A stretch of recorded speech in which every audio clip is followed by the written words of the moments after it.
আসসালামু আলাইকুম ওয়া রাহমাতুল্লাহ।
إن الحمد لله نحمده ونستعينه ونستغفره ونعوذ بالله من شرور أنفسنا ومن سيئات أعمالنا من يهده الله فلا مضل له ومن يضلل فلا هادي له وأشهد أن لا إله إلا الله وحده لا شريك له وأشهد أن محمدا عبده ورسوله صلى الله عليه وسلم إن أصدق الحديث كتاب الله وأحسن الهدي هدي محمد صلى الله عليه وسلم وشر الأمور محدثاتها وكل محدثة بدعة وكل بدعة ضلالة وكل ضلالة في النار. أعوذ بالله من الشيطان الرجيم. بسم الله الرحمن الرحيم. يا أيها الناس اتقوا ربكم الذي خلقكم من نفس واحدة وخلق منها زوجها وبث منهما رجالا كثيرا ونساء واتقوا الله الذي تساءلون به والأرحام إن الله كان عليكم رقيبا. يا أيها الذين آمنوا اتقوا الله وقولوا قولا سديدا يصلح لكم أعمالكم يغفر لكم ذنوبكم ومن يطع الله ورسوله فقد فاز فوزا عظيما. يا أيها الذين آمنوا اتقوا الله حق تقاته ولا تموتن إلا وأنتم مسلمون. أما بعد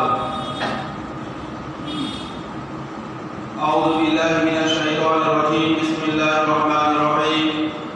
قاف والقرآن المجيد بل عجبوا أن جاءهم منذر منهم فقال الكافرون هذا شيء عجيب أإذا متنا وكنا ترابا ذلك رجع بعيد قد علمنا ما تنقص الأرض منهم وعندنا كتاب حفيظ بل كذبوا بالحق لما جاءهم فهم في أمر مريج.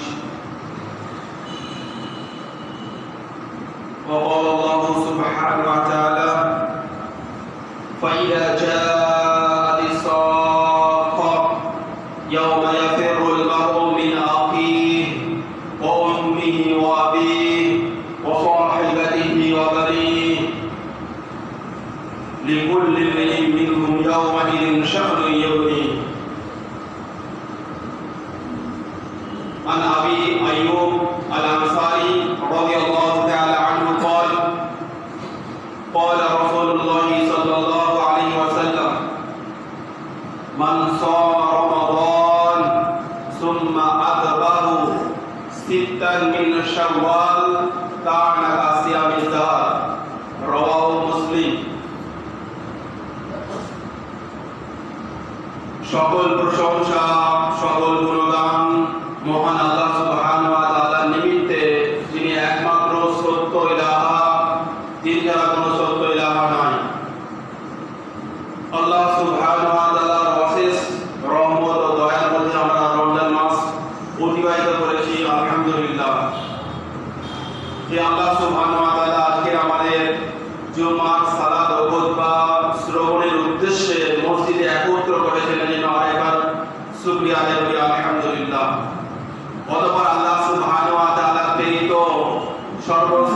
এবং সর্বশ্রেষ্ঠ নবী মুহাম্মদ সাল্লাল্লাহু আলাইহি ওয়াসাল্লামের উপর অসংখ্য সালাম ও সালাত বর্ষিত হোক। আল্লাহুম্মা সাল্লি আলা মুহাম্মদ ওয়া আলা আলি মুহাম্মদ কামা সাল্লাইতা আলা ইব্রাহিম ওয়া আলা আলি ইব্রাহিম ইন্নাকা হামিদুম মাজিদ। আল্লাহুম্মা বারিক আলা মুহাম্মদ ওয়া আলা আলি মুহাম্মদ কামা বারাকতা আলা ইব্রাহিম ওয়া আলা আলি ইব্রাহিম ইন্নাকা হামিদুম মাজিদ।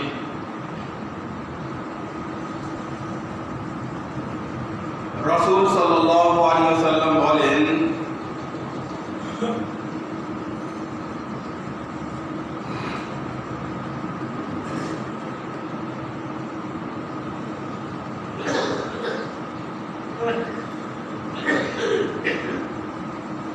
যে যার জীবনের শেষ আমল ওপর মৃত্যুবরণ করলো, আর এটা জীবনের শেষ আমল হলো, সেই আমলের বুনিয়াদে, সেই আমলের ভিত্তিতে তার হাসর হবে কিয়ামতের ময়দানে। ইন্নামাল আমালু বিল খাওয়াতিম, মানুষের শেষ জীবনের শেষ সময়ের মৃত্যুর আগের মুহূর্তে যে আমলটা করেছে সেই আমলের উপরে তার হাসর হবে, সেই আমলের উপরে তার বিচার বিকাশ করা হবে।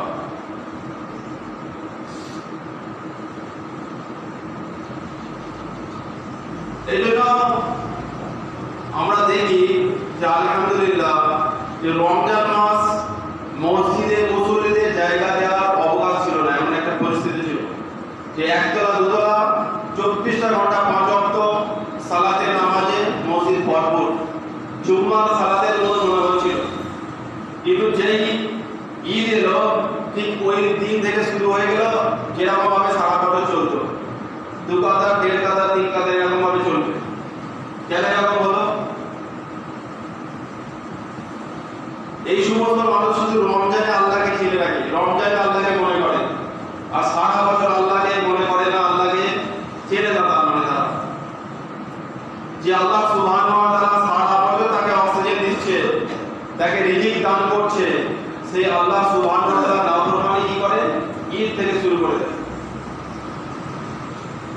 এই জন্য আমাদেরকে কি করতে হবে না, আমাদের যে সিয়াম, কিয়ামুল লাইল, সাহারি, ইফতার এই সমস্ত কবুল হয়েছে, উলামায়ে কিরাম, মুহাদ্দিসে কিরাম যে মত প্রকাশ করেছেন যে ওই মানুষটির ইবাদত কবুল হয়েছে আশা করা যায়। কোন মানুষটি? না যে মানুষটি রমজানের পরেও যেভাবে রমজানে সালাত আদায় করছিল, নামাজ আদায় করছিল 5 ওয়াক্ত, ঠিক রমজানের পরেও ওইভাবে 5 ওয়াক্ত সালাত আদায় করবে, নামাজ পড়বে, আশা করা যায় তার ইবাদত কবুল হয়েছে, তার সিয়াম, তার রোজা কবুল হয়েছে। আজ শুধু রমজানে মোল্লা সাজলো, কেন এই কথা বললাম? কারণ রমজানের ছাড়া যে অন্য মাসে আর ইবাদত করার কোনো তার ইচ্ছা পোষণ হয় না, তাকিদ হয় না, ইবাদত করতে চায় না, তো তাকে কি বলা হবে? যে রমজানে সালাত আদায় করলো, রমজানে সিয়াম পালন করলো, আর ঈদ থেকে কি করলো না, নিজেকে আল্লাহ থেকে দূরে সরিয়ে দিল, গুনাহের উপর, পাপের উপর নিমজ্জিত করে দিল। এই মানুষটা রমজানে সিয়াম কিয়াম এত মেহনত, এত কষ্ট সে করেছে, কিন্তু কবুল হয়েছে কি বলা যাবে না। কিন্তু কাজটা কবুল হয়েছে বলা যাবে যে রমজানের পরেও চলমান রয়েছে, অবিচল রয়েছে, দৃঢ়তা রয়েছে, যার মধ্যে সে আশা করতে পারে যে আমার ইবাদত রমজানে কবুল হয়েছে, আলহামদুলিল্লাহ, সে আশা করবে।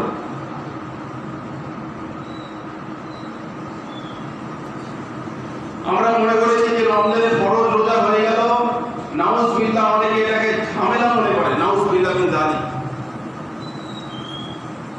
আল্লাহর রহমত, দয়া, যে রমজানের সিয়াম পেলাম, সাহাবায়ে কিরাম এই রমজান পাওয়ার জন্য 6 মাস আগে থেকে দোয়া করতেন। রমজান মাস অতিবাহিত হয়ে যাওয়ার 6 মাস পর্যন্ত শুধু রমজান মাসের সিয়াম মানে রোজা, কিয়ামুল লাইল, তারাবির সালাত, সাহারি, ইফতার এই ইবাদত যা করেছে এটা কবুল হওয়ার জন্য আল্লাহর কাছে দোয়া করতেন। কতদিন? 6 মাস ধরে। আল্লাহ আমাদের যা কিছু করছে এটা কবুল করুন। যে শুধু রমজানের সিয়াম নয়, বরং রমজানের পরও সারা বছর সিয়াম আছে, কিছু নফল সিয়াম, এটা করা সুন্নাহ। নফল কিছু কিছু সিয়াম আছে সেগুলো আমাদের পড়া দরকার। কেন? নামাজের ক্ষেত্রে যেরকম ভাবে আল্লাহ রাসূল সাল্লাল্লাহু আলাইহি ওয়াসাল্লাম বলেছেন, আউয়াল মা ইউহাসাবু বিহিল আবদু ইয়াউমাল কিয়ামাতিস সালাহ, কিয়ামতের দিন সর্বপ্রথম নামাজের হিসাব নেওয়া হবে। আর ফরজ নামাজ, যদি ফরজ নামাজে ঘাটতি হয়, সুন্নাত নফল যেগুলো আছে সেগুলোতে পূরণ করা হবে। ঠিক আমাদের রমজানের রোজা যেভাবে করা দরকার ছিল সেভাবে আমরা আদায় করতে পারিনি, এরও ঘাটতি হয়ে গেছে, তার জন্য অনেক নফল সিয়াম দেওয়া হয়েছে, সেই ঘাটতি পূরণ হবে।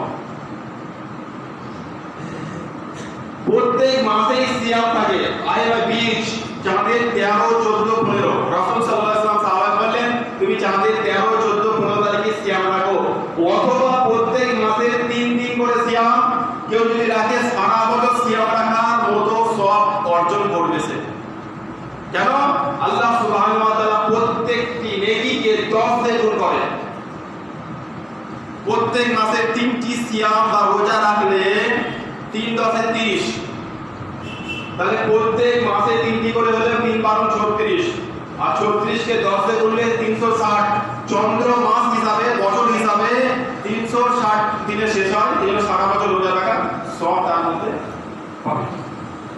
আর খাস এই রমজানের পরে যে হাদিসটা আমি তেলাওয়াত করলাম বুধবার প্রথম আছে, সেটা কি? সহিহ মুসলিম 1164 নম্বর হাদিস এবং তিরমিজি, আবু দাউদ এছাড়া অন্যান্য হাদিসের মধ্যে হাদিসটা এসেছে। আবু আইয়ুব আল আনসারী রাদিয়াল্লাহু তাআলা আনহু তিনি বলেন, রাসূল সাল্লাল্লাহু আলাইহি ওয়াসাল্লাম বলেন, মান সামা রমাদান সুম্মা আতবাহু সিত্তান মিন শাওয়াল কানা কাসিয়ামিদ দাহর, যে ব্যক্তি রমজান মাসের সিয়াম রোজা রাখলো, সুম্মা অতঃপর, আতবাহু সিত্তান মিন শাওয়াল, তারপর শাওয়াল মাসের 6টি সিয়াম 6টি রোজা রাখলো, কানা কাসিয়ামিদ দাহর, সে যেন পুরো সারা বছর রোজা রাখলো। আল্লাহ নবী কি বললেন? রমজান মাসের পরে শাওয়াল মাসে কেউ যদি 6টি রোজা রাখে তাহলে সে যেন সারা বছর রোজা রাখলো। কেন? রমজানে 30 অথবা 29 এক মাস রোজা, এবং এই 6টি 36, এই হিসাবে 10 দিয়ে গুণলে 360 বার। এই হিসাবে সে সারা বছর রোজা রাখার সওয়াব তার আমলনামায় লেখা হবে। সুবহানাল্লাহ। এই 6টি রোজা রাখার বিধান, এই 6টি রোজা রাখার বিধান হচ্ছে যে শাওয়াল মাসের মধ্যে রাখতে হবে ফজিলত পাওয়ার জন্য।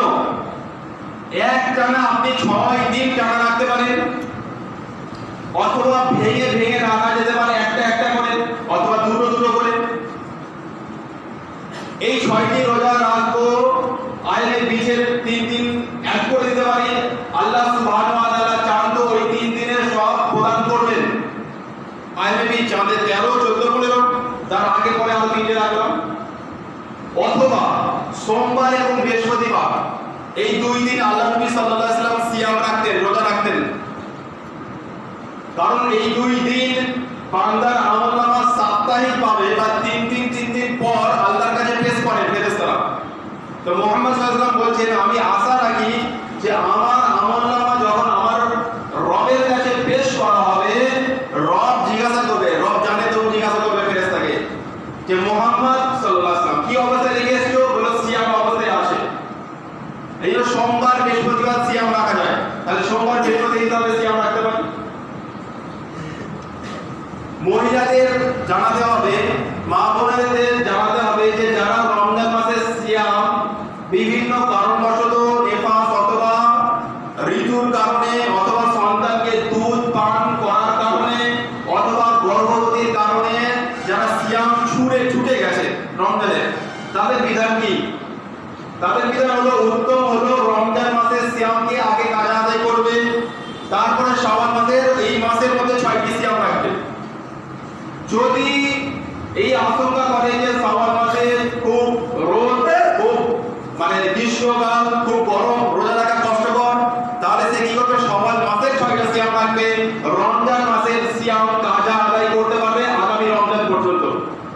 আগামী শাওয়াল মাসের সামনে বছরের শেষ তারিখ আগে পর্যন্ত রমজানের সিয়াম কাজা আদায় করা যাবে। মা আয়েশা রাদিয়াল্লাহু তাআলা আনহা বলেন যে রাসূল সাল্লাল্লাহু আলাইহি ওয়াসাল্লাম এর কাজে আমি এত ব্যস্ত থাকতাম, খিদমতে ব্যস্ত থাকতাম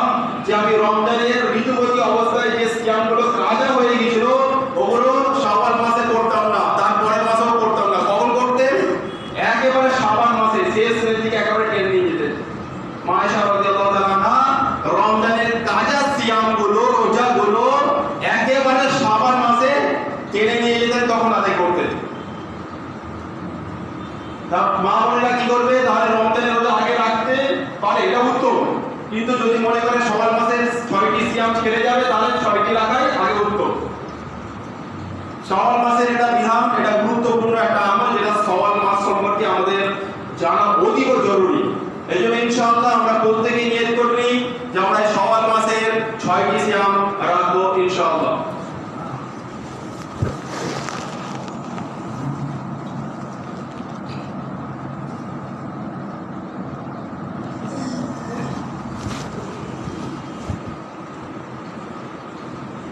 আলহামদুলিল্লাহি রাব্বিল আলামিন ওয়া সলাতু ওয়া সালামু আলা রাসূলিল আমিন, আম্মা বা'দ। আউযু বিল্লাহি মিনাশ শাইতানির রাজীম। ফাইযা জাআতিস সাক্কাহ ইয়াওমা ইয়াফিরুল মার'উ মিন আখিহি ওয়া উম্মিহি ওয়া আবিহি ওয়া সাহিবাতিহি ওয়া বানিহি।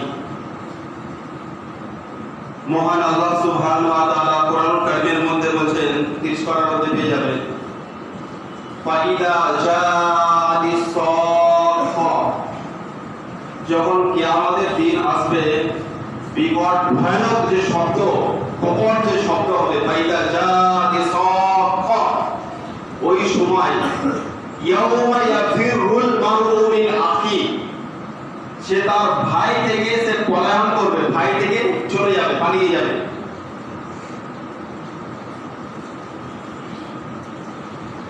ওয়া উম্মিহি ওয়া আবিহি, তার মা এবং তার বাপ থেকে সে দূরে চলে যাবে। ওয়া সাহিবাতিহি ওয়া বানিহি, তার স্ত্রী, তার সঙ্গিনী, তার স্ত্রী থেকে দেখে সে পালিয়ে যাবে। ওয়া সাহিবাতিহি ওয়া বানিহি, এবং তার সন্তান, তার সন্তান সন্ততি থেকে সে কি করবে, দূরে চলে যাবে, পালিয়ে যাবে। কেন? বিচারের ময়দান, বিচারের ময়দান বড় ভয়ানক ময়দান। সেই ময়দানে নিজের গর্ভজাত মা, যিনি প্রসব করেছেন আমাকে, সেই মা তার সন্তানকে, দুগ্ধজাত সন্তানকে কি করবে, চেনার পরিচয় দেবে না, তার থেকে পালিয়ে যাবে। নিজের পিতা, নিজের আব্বা সন্তান থেকে পালিয়ে যাবে। নিজের আপন মায়ের পেটের ভাই, ভাই থেকে ভাই সে পালিয়ে যাবে। নিজের বন্ধু বন্ধুর কাজে আসবে না। আল কোরআন কিয়ামতের ময়দান এত ভয়ানক একটা ময়দান হবে, যে ময়দানে কেউ কারো উপকার আসবে না। এই জন্য আমাদের চিন্তা ফিকির করতে হবে পরকাল সম্বন্ধে, যে হাসরের ময়দানে আমার আপনার অবস্থা কি হবে। আমি কি সেই অবস্থার জন্য, পরিস্থিতি সেই অবস্থা যে আসবে তার জন্য আমি কি তৈরি আছি? এখনই যদি আমি মারা যাই এই অবস্থায়, আমার হিসাব আমার প্রভু, আমার রব নেবে, আমি কি প্রস্তুত আছি? নাকি আমি নিজেকে নিমজ্জিত করে দিয়েছি, ডুবিয়ে দিয়েছি নিজের সন্তানের জিন্দেগি বানানোর জন্য? নিজের স্ত্রী কিভাবে সুখে শান্তিতে থাকবে, নিজের পিতা মাতা কিভাবে সুখে শান্তিতে থাকবে, এগুলো সবই ভালো কাজ, এই কাজ করতে হবে। কিন্তু তার মানে এই নয় যে আমি নিজেকে নিজের পিতা মাতার জন্য, নিজের স্ত্রীর জন্য, নিজের সন্তানের জন্য নিজেকে দুনিয়াতে ডুবিয়ে দিয়েছি কামানোর জন্য, আর নিজেকে ভুলে গেছি যে আমাকে আল্লাহর সামনে দাঁড়াতে হবে, বিচার দিতে হবে। যেদিন আমার পিতা মাতা আমার সামনে থাকবে না, আমার ছেলে আমার সামনে থাকবে না, আমার ভাই আমার পাশে আসবে না, সেই দিন একটা ভয়ানক একটা অবস্থা হবে। কোনো মানুষের কোনো উপকারে আসবে না। বিচারের ময়দানে এত ভয়ানক একটা ময়দান হবে, সেই ময়দানে আমাকে আপনাকে উপস্থিত হতে হবে। এর জন্য আমি কি প্রস্তুত আছি? এখনই আমি মারা গেলে আমাকে কি করা হবে? কবরে দাফন করা হবে। এখন মারা গেলে সন্ধ্যাবেলায় এসার আগে অথবা এসার পরে আমাকে দাফন করে দেওয়া হবে। ঈমান ওয়ালার মানে মুমিনের, মানুষের কিয়ামত, মৃত্যু হওয়ার পরে তার একটা কিয়ামত। আর বিচারের ময়দান বড় ভয়ানক ময়দান, যেদিন নবীরা সাহস পাবেন আল্লাহ সুবহানাহু ওয়া তাআলার সাথে কথা বলা। নবীরা সাহস পাবে না। কোথায় বুজুর্গ, কোথায় আল্লাহওয়ালা, কোথায় পীর বুজুর্গ? সহিহ বুখারী, মুসলিম এবং আরো অন্যান্য হাদিসের মধ্যে উল্লেখ রয়েছে। আনাস রাদিয়াল্লাহু তাআলা থেকে লম্বা হাদিস, রাসূল সাল্লাল্লাহু আলাইহি সাল্লামের, যেটা সুপার ইসের হাদিস বলে মানে বিখ্যাত। আনাস রাদিয়াল্লাহু তাআলা রিওয়ায়াত করছেন যে রাসূল সাল্লাল্লাহু আলাইহি সাল্লাম বলেছেন, যে কিয়ামতে হাসরের ময়দান যখন হবে, আর উম্মাতুল মুমিনিন মা আয়েশা রাদিয়াল্লাহু তাআলা আনহা কে যখন আল্লাহ নবী বললেন যে আয়েশা, বিচারের ময়দানে যখন মানুষ উঠবে কিয়ামতের দিনে, তখন নগ্ন পা মানে খালি পায়ে থাকবে, জুতো স্যান্ডেল কিছু থাকবে না পায়ের তলায়, খাতানা বিহীন মুসলমানই থাকবে না মানুষের, পুরুষ আর মহিলা একাকার হয়ে থাকবে উলঙ্গ অবস্থায়। এই অবস্থায় বিচারের ময়দানে সব উঠবে। হাদিস বলছি বুখারী মুসলিমে, কিসসা কাহিনী নয় এটা, মানে এটা যেটা বলছে এটা হবে, নিশ্চিত হবে। যেরকম আমাকে দেখছেন অতি বাস্তব, এর থেকেও অতি বাস্তব এই ঘটনাটা ঘটবে, যেটা আপনি দেখতে পাবেন, আমি দেখতে পাবো বিচারের ময়দানে। ওই দিন মানুষ উঠবে, এরকম একটা বিভীষিকাময় অবস্থা হবে। আম্মা জান আয়েশা বলেন রাদিয়াল্লাহু তাআলা আনহা, ইয়া রাসূলুল্লাহ, যে পুরুষ আর মহিলা এটা তো উলঙ্গ হয়ে থাকবে, মানুষ দৃষ্টিপাত করবে। বলছে কি বলছো হে আয়েশা, শোনো, ওই দিনের কঠোরতা এবং বিভীষিকাময় এমন অবস্থা হবে, কেউ কারোর দিকে তাকাবে না, কেউ কারোর দিকে তাকাবে না, এমন একটা অবস্থা হবে বিচারের ময়দানে, একটা ভয়ানক অবস্থা হবে। তো যে রেওয়ায়তটা বলেছিলাম আনাস রাদিয়াল্লাহু তাআলা থেকে, যে রাসূল সাল্লাল্লাহু আলাইহি সাল্লাম যখন উঠবে বিচারের ময়দানে, সমস্ত আম্বিয়া কিরাম যখন উঠবে, সমস্ত আদম সন্তান যখন বিচারের ময়দানে উঠবে, আর বিচারের ময়দান এত কঠিন হবে, এত ভয়ানক হবে। বিচারের ময়দান হবে এই ছাদের উপরে দুপুরবেলা প্রখর রোদে গ্রীষ্মকালে যদি আপনি থাকেন, 1 ঘন্টা নয় 8 ঘন্টা যদি থাকেন, খুব কষ্ট মনে হবে। সূর্য কত মাইল ধরে আছে? 15,000 কিলোমিটার দূরে, তাই তো? এত দূরে সূর্য আছে, তাতেই মানুষ 1 ঘন্টা রোদে থাকতে কষ্টটা। বিচারের ময়দানে সূর্য থাকবে মাথার 1 মাইল উপরে, 1 মাইল উপরে। এখান থেকে 5 মিনিট বাইক চালিয়ে যত দূর যাবেন তত দূর হলো 1 মাইল। এখান থেকে ওই পিল্লার মোড়ও নয়, আরো আগে হবে। 1 মাইলের রাস্তা, এই পরিমাণ হবে মাথার উঁচুতে সূর্য। তাহলে মানুষের পাপ যে পরিমাণ হবে, সে পরিমাণ সে ঘেমে যাবে, ঘর্মক্ত হবে। কারণ ঘাম, রাসূল সাল্লাল্লাহু আলাইহি ওয়াসাল্লাম বলেন, এই পায়ের টাকনু, এই গোলগাল পর্যন্ত হবে, কারোর হাঁটু পর্যন্ত হবে, কারোর কোমর হবে, কারোর মুখ পর্যন্ত ঘাম পৌঁছে যাবে পাপের কারণে। যার যত বেশি পাপ, তার তত ঘাম বেশি হবে, চিন্তা যুক্ত হবে সে বিচারের ময়দানে। বিশাল পেরেশানির অবস্থার মধ্যে কাটাবে সকল মানুষ। এমন পরিস্থিতিতে সকল মানুষ ছুটে যাবে আদম আলাইহিস সালামের কাছে, যে আপনি একটু রবের কাছে বলুন যেন আমাদের এই অবস্থা থেকে একটু উন্নত অবস্থা বা একটি শান্তিময় একটু অবস্থা দান করেন যেন আল্লাহ তাআলা, একটু আল্লাহর কাছে একটু বলুন। তখন আদম আলাইহিস সালাম বলবেন, কি বলবেন? আমার যে কি হয়, আমার রব, আমার প্রতিপালক আমার উপরে আজকে খুব রাগান্বিত হয়ে আছে, রেগে আছে। আমার কি অবস্থা হবে আমি নিজেই জানি না, আমি তোমাদের ব্যাপারে কি কথা বলবো। কেন? আমাকে আল্লাহ সুবহানাহু ওয়া তাআলা বারণ করেছিল ওই নিষিদ্ধ গাছের কাছে যেতে, আমি ওখানে গিয়েছিলাম, ফল ভক্ষণ করেছিলাম, আল্লাহ সুবহানাহু ওয়া তাআলার নিষেধ একটা অমান্য করেছিলাম আমি। আমার কি হবে আমি জানি না, আমার একটা অবস্থা। লোক খুব প্রশংসা করতে থাকবে, আল্লাহ নিজ হাতে আপনাকে সৃষ্টি করেছে, আল্লাহ 2 হাত দিয়ে আদম আলাইহিস সালামকে তৈরি করেছেন, জান্নাতে প্রবেশ করিয়েছেন, সমস্ত জিনিসের শিক্ষা দিয়েছেন। সেই নবী বিচারের ময়দানে বলবে, আমার যে কি হয়, আমার রব আমার উপরে রাগান্বিত, আর আমি আপনি বড় বড় আল্লাহওয়ালা বুজুর্গরা কোথায়? যিনি সমস্ত মানুষের প্রথম মানুষ আদম আলাইহিস সালাম, যাকে আল্লাহ তাআলা সবকিছু সৃষ্টি করেছেন, কত মর্যাদা দিয়েছেন, তিনি এই কথা বলবেন বিচারের ময়দানে। তার কি হয়? বলবেন, আমি এর যোগ্যতা রাখি না, আমি এর ক্ষমতা রাখি না, আমার রবের সাথে কথা বলবেন ক্ষমতা রাখি না। তোমরা বড় সকলে মিলে যাও নূহ আলাইহিস সালামের নিকট, সকলে মিলে যাবে নূহ আলাইহিস সালামের কাছে। নূহ আলাইহিস সালামের কাছে যখন মানুষ যাবে, যাওয়ার পর নূহ আলাইহিস সালামের প্রশংসা করবে যে আপনি মানব জাতির প্রথম নবী, প্রথম রাসূল, আপনার আল্লাহ সুবহানাহু ওয়া তাআলা খুব মর্যাদা দান করেছেন, অনেক প্রশংসা করবে। করার পর নূহ আলাইহিস সালাম বলবেন, আমার কি হয়, আমার রব আমার উপরে রাগান্বিত হয়ে আছে, রেগে আছে, আমার কি হয়, আমার বিচারের ময়দানে যে আমি আল্লাহর সাথে কথা বলবো, আমার সে ক্ষমতা নেই। কেন?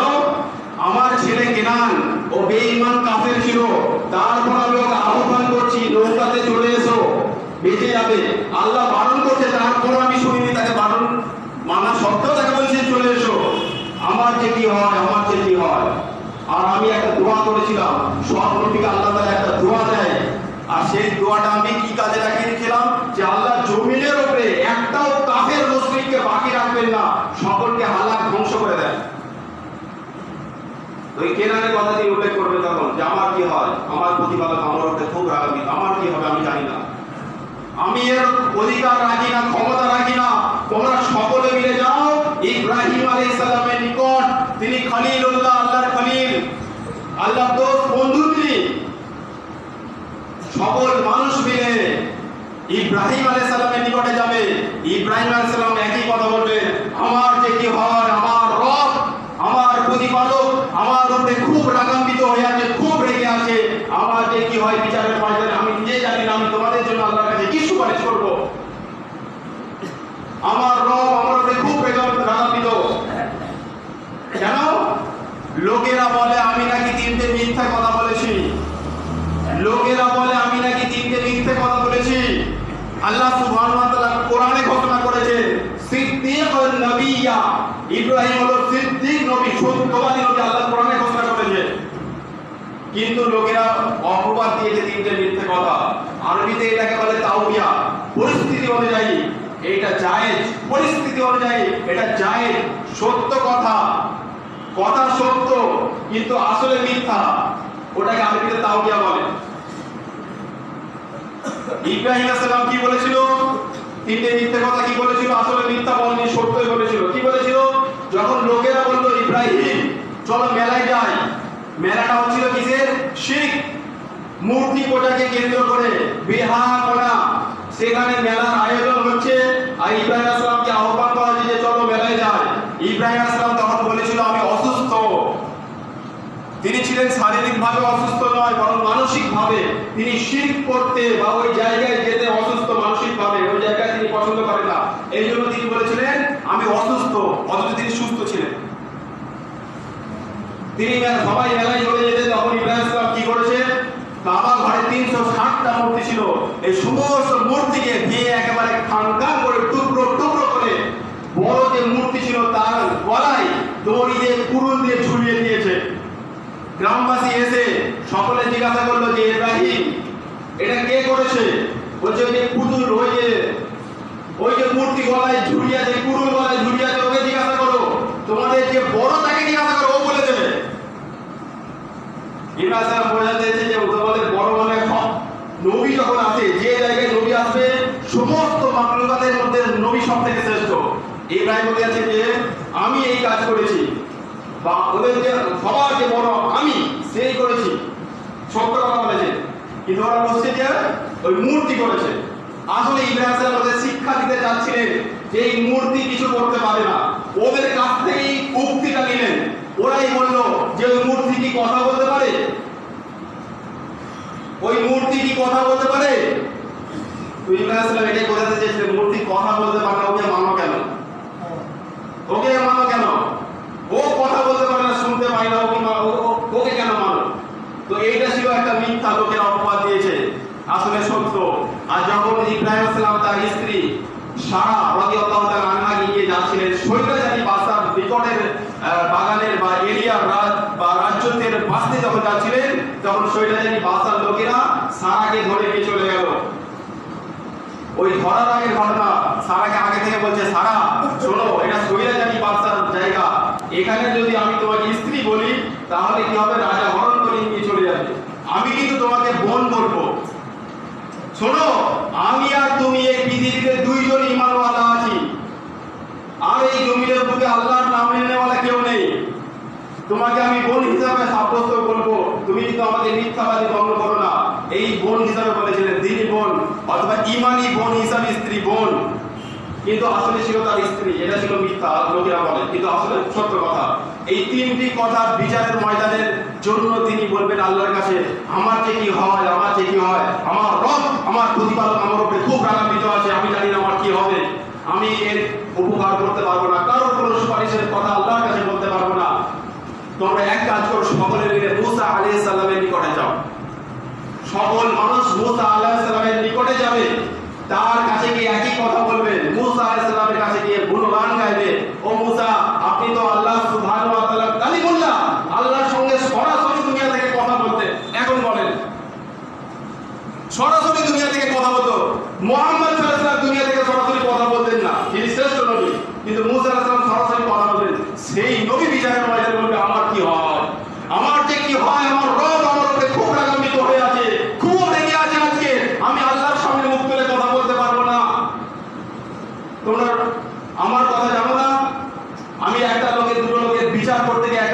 চড় মেরে তাকে সাহায্য করতে গেছিলাম, এক চড় এসে মারা গেছে।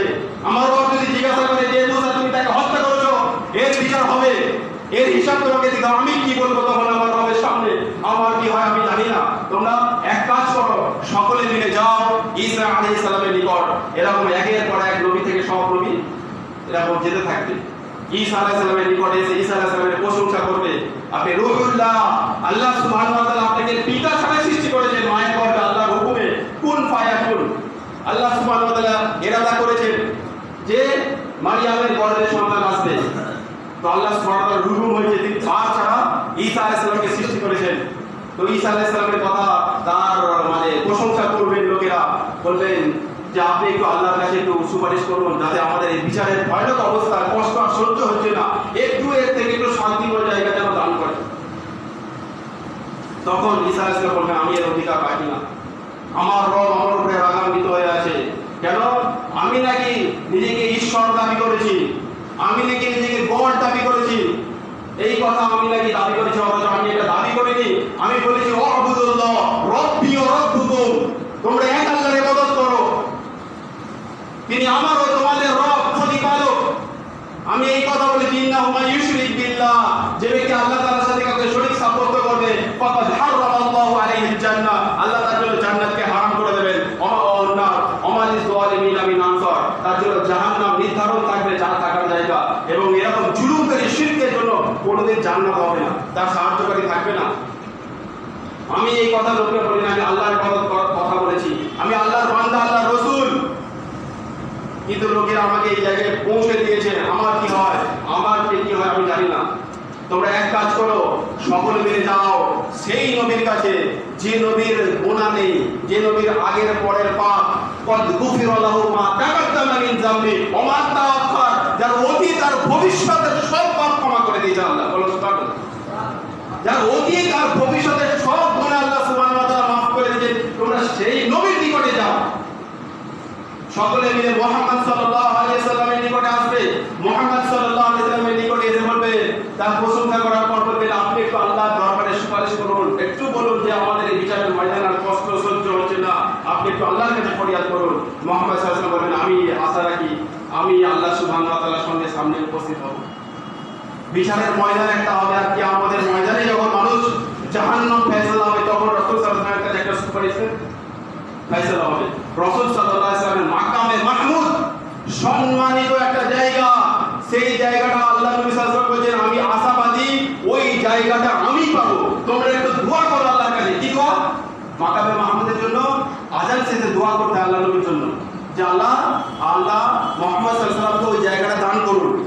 আল্লাহ নবী বলেন আমি তোমাদের জন্য তাহলে সুপারিশ করব। প্রথমে দরুদ ইব্রাহিম পাঠ করার পর তারপরে নামাজ আযানের শেষে দোয়া পাঠ করতে হয়। তো ওই মাকামে মাহমুদে আল্লাহ নবী সাল্লাল্লাহু আলাইহি ওয়াসাল্লাম সিজদায় পড়ে যাবেন রবের সামনে, আল্লাহর কাছে কথা বলার জন্য সিজদা। এই আল্লাহর কাছে কিছু চাইতে হলে কি করতে হয়? সালাত আদায় করতে হয়, সালাত আদায় করে যাইতে হয়। তো আল্লাহ নবী ওই বিচারের ময়দানে সিজদায় পড়ে যাবেন। সিজদায় পড়ে গিয়ে এমন আল্লাহ সুবহানাহু ওয়া তাআলার প্রশংসা সূচক এমন গুণগান গাইবে, যে প্রশংসা সূচক কথা কোরআন হাদিসে আল্লাহ নবী বলে যাননি, কোরআনে নেই হাদিসও নেই। আল্লাহ নবী সাল্লাল্লাহু আলাইহি ওয়াসাল্লাম বলেছেন আমার রব আমার অন্তরে এমন প্রশংসা সূচক কথা ঢালবেন অন্তরে, যে প্রশংসা দিয়ে আমি আমার রবের প্রশংসা করতে থাকবো সিজদায়। আমার রব যতক্ষণ চাইবে ততক্ষণ আমি সিজদা করতে থাকবো। এমন অবস্থায় আল্লাহ সুবহানাহু ওয়া তাআলা বলবেন মুহাম্মদ মাথা ওঠাও, বলো তুমি কি চাও, সুপারিশ করো কবুল করা হবে, তুমি যা বলো মেনে নেওয়া হবে, তুমি মাথা তোলো। তখন আল্লাহ নবী কথা বলবেন আল্লাহর সামনে, আল্লাহ নবী কথা বলবেন। আর কিয়ামতের ভয়াবহ সেই ময়দানে মানুষ জাহান্নামে চলে যাবে পাপের কারণে, ঈমানওয়ালা পাপের কারণে, কাবিরা গুনাহের কারণে জাহান্নামে চলে গেছে। জিনা করেছে জাহান্নামে চলে গেছে, মদ পান করেছে জাহান্নামে চলে গেছে, চুরি করেছে বা কারোর হক নষ্ট করেছে, সালাত গাফলতি করেছে, যত রকম পাপ আছে শিরক ব্যতীত। কি বললাম? শিরক ব্যতীত, কেবল কাবায়ের পাপের জগতের সবথেকে বড় পাপ হলো শিরক। এটা ছাড়া যত পাপ কাবিরা গুনাহ কোনো একটা করেছে সেই কারণে জাহান্নামে চলে যেতে পারে। বিচারের ময়দানে আল্লাহ আগে মাফ করে দিতে পারে, দুনিয়াতেও মাফ করে দিতে পারেন, মাফ চাইলে মাফ হবে। কিন্তু ওই দিনে যারা কাবিরা গুনাহ করেছে তারা জাহান্নামে চলে গেছে। মুহাম্মদ সাল্লাল্লাহু আলাইহি সাল্লাম ওই সিজদায় বললেন, আল্লাহ ওই সমস্ত বান্দাকে আপনি মাফ করে দেন যাদের অন্তরে সরিষা দানা পরিমাণ ঈমান আছে, কল্যাণ আছে এবং তাদের মধ্যে ঈমান আছে, তাদেরকে আপনি জাহান্নাম থেকে বের করে দেন। এইভাবে তিন খাতে রাসূল সাল্লাল্লাহু আলাইহি ওয়াসাল্লাম ওই সমস্ত মানুষকে জাহান্নাম থেকে বের করবেন, আল্লাহর কাছে সুপারিশ করবেন, আল্লাহ ওই সমস্ত মানুষকে জাহান্নাম থেকে বের করবেন। মুহাম্মদ সাল্লাল্লাহু আলাইহি ওয়াসাল্লাম যাবেন, ফেরেশতা মণ্ডলী থাকবে, তাদের মাধ্যমে কি হবে, ওই সমস্ত মানুষকে নহরে হায়াত, একটা পুষ্করিণী, একটা জায়গা আছে যেখানে মানুষ জাহান্নামে পুড়ে কালো বর্ণ একদম হয়ে গেছে, পুড়ে কুচকুচে হয়ে গেছে, চামড়া গুটিয়ে গেছে, সেই পুরানো অবস্থায় নহরে হায়াতে ফেলা হবে, সঙ্গে সঙ্গে তরতাজা মানুষ হয়ে যাবে, গলায় সোনালি দাগ ঘাড়ে থাকবে। কারণ জান্নাতি লোকেরা বুঝতে পারবে এরা জাহান্নামের আযাবকৃত গোলাম, যাদেরকে আল্লাহ তাআলা মাফ করেছেন, এদের পাপ মাফ হয়ে তবে জান্নাতে যাবে। তাহলে এই সমস্ত মানুষ জাহান্নাম থেকে মুক্ত হওয়ার পর তারা জান্নাতে যাবে। অনেক পরে সরাসরি ঈমান, আকীদা আল্লাহর উপরে ঠিক আছে, রাসূল সাল্লাল্লাহু আলাইহি ওয়াসাল্লাম আনুগত্য করে প্রত্যেকটা ক্ষেত্রে, শিরক বিদআত নেই তার মধ্যে, বিচারের ময়দানে কোনোদিন কোনো শিরক কোনো হেপনে নেই, এই সমস্ত মানুষ ডাইরেক্ট জান্নাতে যাবে। ৭০,০০০ লোক ডাইরেক্ট জান্নাতে যাবে, ৭০,০০০ লোক, ৭০,০০০-এর প্রত্যেক হাজারে যাবে আরো ৭০,০০০ করে। এইভাবে এত সংখ্যক লোক জান্নাতে প্রথমে চলে যাবে, তারপর যাদের বিচার হবে, ফয়সালা হবে, জাহান্নামে যাবে। এই জাহান্নামীদের জন্য রাসূল সাল্লাল্লাহু আলাইহি ওয়াসাল্লাম সুপারিশ করবেন বিচারের ময়দানে, তিন খাতে, প্রত্যেক খাতে সিজদা করবেন আর আল্লাহর এমন প্রশংসা করবেন যে প্রশংসার কথা দুনিয়াতে বলে যাবে। এই প্রশংসা করে করে প্রত্যেকবারে তিনবারে তিনি বহু সংখ্যক মানুষকে জাহান্নাম থেকে মুক্ত করবেন, আল্লাহ তাদেরকে জাহান্নাম থেকে বের করে জান্নাতে দান করবেন। আপনি ওই সৌভাগ্যতা আশা করেন না।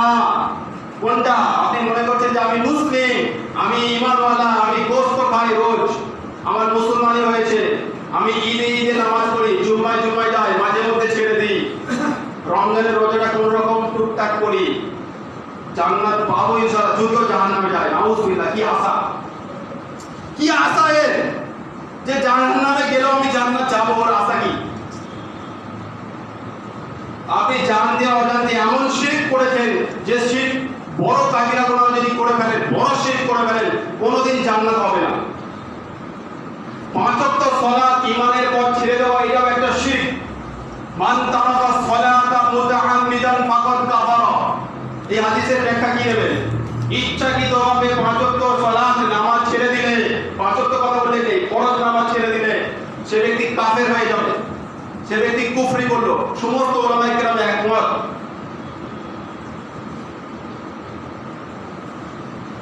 আল্লাহ বিশেষ যদি দয়া কারোর উপর হয়, সেটা হবে কোনটা?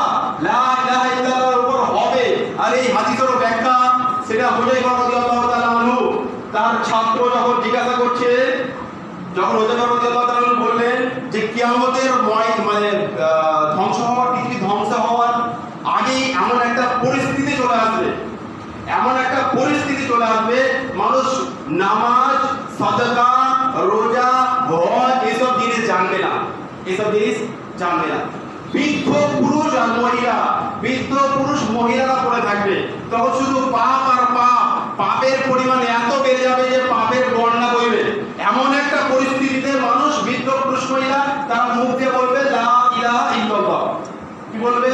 লা ইলাহা ইল্লাল্লাহ, যে আল্লাহ তাআলা সত্য করে ইলাহা, এটা মুখ দিয়ে বলবে, এটা তারা বিশ্বাস করে, এটা বলেছে বৃদ্ধ পুরুষ আর মহিলা। তো বলছেন এই কলেমা তাদের কি কাজে আসবে? শুধু কলেমা পাঠে, নামাজ না পড়লে মানুষ কাফের হয়ে যায়। সাহাবারা যদি দেখতেন কোনো ব্যক্তি নামাজ না পড়ে মুসলিম নয়, এ কাফের, সাহাবারা বলে চলছে, সাহাবারা যে নামাজ পড়বে না, শুধু কলেমা নিয়ে কি করবে? তো বারবার তিনি জিজ্ঞাসা করছেন যে হুজুর এই কলেমা দিয়ে কি হবে, লা ইলাহা ইল্লাল্লাহ কি পড়ে কি হবে? চতুর্থবার পিরামিড করছে যে কলেমা পড়ে কি হবে আপনি বলুন। বলছে শোনো, এই কলেমাটাকে একদিন নাজাত দেবে, এই কলেমা নাজাত দেবে। আরে মুসলমান সবাই করে আছে যে আমি তো মুসলিম, জান্নাত একদিন পাবোই পাবো। ও কোন মাদারিকে সিজদা করেছে, ও কি বেদে ওর উপরে পরিপূর্ণ ভরসা করে বসে আছে, ও আল্লাহ ছাড়া অন্যকে মানে দাতা মনে করে নিয়েছে। মানে আল্লাহর সঙ্গে কত রকম ভাবে শিরিক করে বসে আছে ও নিজে জানে না। পাঁচ ওয়াক্ত সালাতও নেই, সে আশা করছে যে আমি জান্নাত যাবই যাব। অবশ্যই জান্নাতের আশা রাখতে হবে। জান্নাত থেকে আশা রাখা থেকে নিরাশ হওয়া কুফরি। কিন্তু আপনি কিছুই করবেন না, শুধু আশা রাখবেন, এটা তো হবে না। কিছু করেন আর আশা রাখেন ইনশাআল্লাহ হবে। তো হুযায়ফা রাদিয়াল্লাহু তাআলা ওই ছাত্র যখন জিজ্ঞাসা করে এই কলমা কি হবে, এই কলমা তাদেরকে না দেবে। তাহলে এই কলমা না দেবে। তো চতুর্থবার সুপারিশ হাদিস যেটা বলতে চাচ্ছিলাম, বলতে গিয়ে রাসূল সাল্লাল্লাহু আলাইহি ওয়াসাল্লাম চতুর্থবার সিজদায় পড়ে যাবে, আল্লাহর এমন প্রশংসা করবে যে প্রশংসার কথা এখন বলে যাননি। সেই প্রশংসা করতে করতে আল্লাহর দরবারে এক পর্যায়ে বলবে, আল্লাহ আপনি ওই সমস্ত মানুষকে maaf করে দেন যারা লা ইলাহা ইল্লাল্লাহ বলেছে।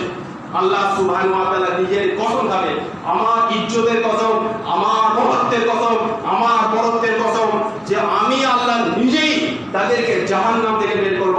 আল্লাহ সুবহানাহু ওয়া তাআলা নিজের হাত জাহান্নামের ভিতরে ঢোকাবেন আর ওই সমস্ত মানুষকে জাহান্নাম থেকে বের করবেন যাদের অন্তরে থাকবে লা ইলাহা ইল্লাল্লাহ।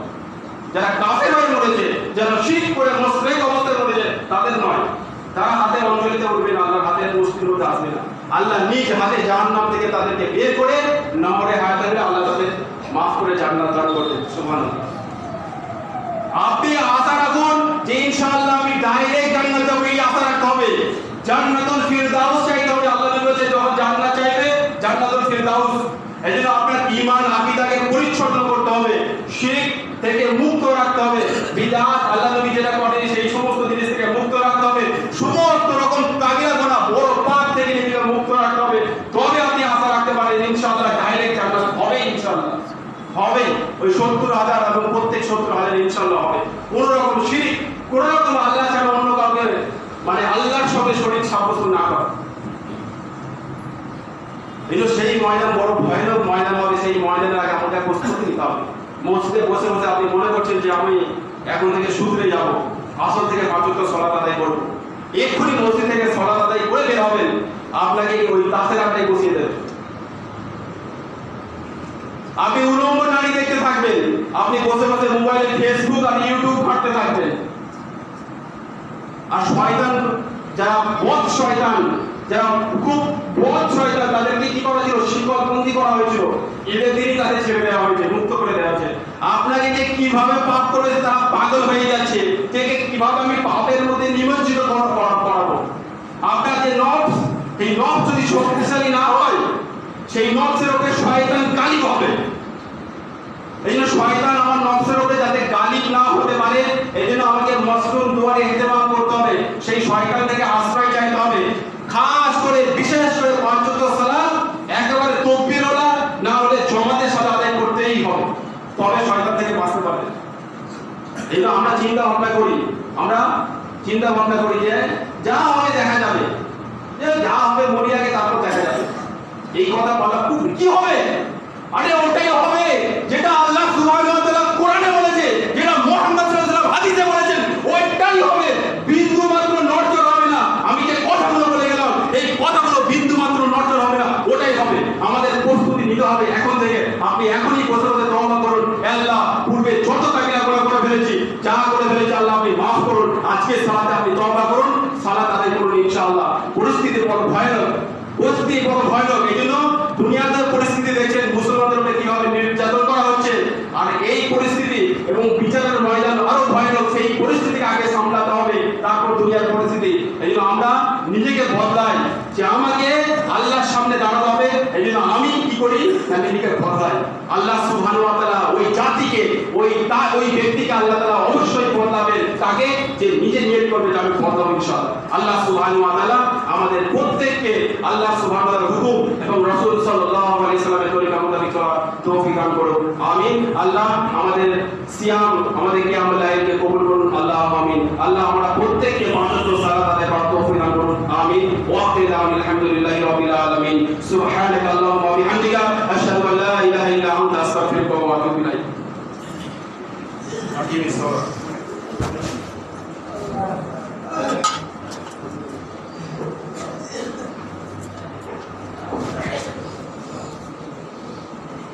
Allahu Akbar, Allahu Akbar. Ashhadu an la ilaha illallah. Ashhadu anna محمد رسول الله حي على الصلاة حي على الفلاح قد قامت الصلاة قد قامت الصلاة الله أكبر لا إله إلا الله কাঁধা সোজা করে নিন, পায়ের সাথে পা মিলিয়ে নেন এবং মোবাইল ফোন সাইলেন্ট অথবা সুইচ অফ করে দেন। বাচ্চাদের কাঁধের মাঝে মাঝে নিয়ে নেন।